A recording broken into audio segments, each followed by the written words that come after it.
ఫ్యామిలీతో చూసుకొని వెళ్తే ఎక్కడ నచ్చదు. చాలా బాగుంది movie. అంటే జాబ్ సినిమా ఉంది కదా, అజిత్ సినిమా నిలబడుతుంది అంటారా?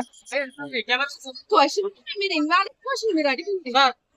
ఒక తమిళ మూవీని తెలుగు మూవీని కంపేర్ చేయొద్దు. Different genres. So never compare. Ajith young ఎలా అనిపించింది? యంగ్ చెప్తున్నాను కదా, ఈ మూవీ నేను అజిత్ ఫ్యాన్ అయిపోయా. I never watch any Tamil but this movie నేను చూసుకుంటాను తమిళ్లోనే. చాలా త్రిష సినిమా నేను కూడా సినిమా వాడిని నెగిటివ్ చెప్పొద్దు, కానీ ఎక్కడైతే మైనస్ జరిగిందో ఆ మైనస్ చెప్పకపోతే ఆల్రెడీ సిక్కు అనేవాడు.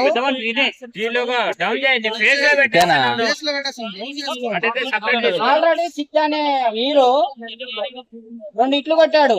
Number 1 hero, number 1 heroine. అమ్మాయి కూడా బేబీ సినిమా, లవ్ మీ సినిమా ఒక స్థాయిలో నిలబడ్డారు. ఇద్దరు కలిపేసి తెలుగు సినిమా ఇండస్ట్రీలో నెంబర్ 1 హీరో, నెంబర్ 1 హీరోయిన్ అనిపించిన తర్వాత కథలో దమ్ము లేకపోవడం వల్ల బోల్తపడ్డది.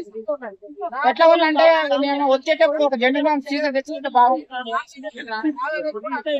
అమ్మాయి కనిపించినప్పుడు హ్యాపీ, అమ్మాయి కనిపించినప్పుడు హ్యాపీ. అందంగా ఉంది కాబట్టి అమ్మాయి అందంగా ఉన్నది. వాళ్ళ హిందీ వాళ్ళకంటే, ఇంగ్లీష్ వాళ్ళకంటే, కేరళ వాళ్ళకంటే, మలయాళం వాళ్ళకంటే, తమిళ వాళ్ళకంటే మన తెలుగు అమ్మాయి వైష్ణవ చైతన్య అందంగా ఉంది. అమ్మాయి కనిపించిన ఓకే, కానీ ఆ స్టోరీ అయితే అది ఒక మాటలో చెప్పాలంటే ఈ సిద్ధు ఈ సినిమా తీసి సినిమా పైసలు దంగ పెట్టిండు. సినిమా దంగ పెట్టడం కానీ పైసలు దంగ పెట్టిండు.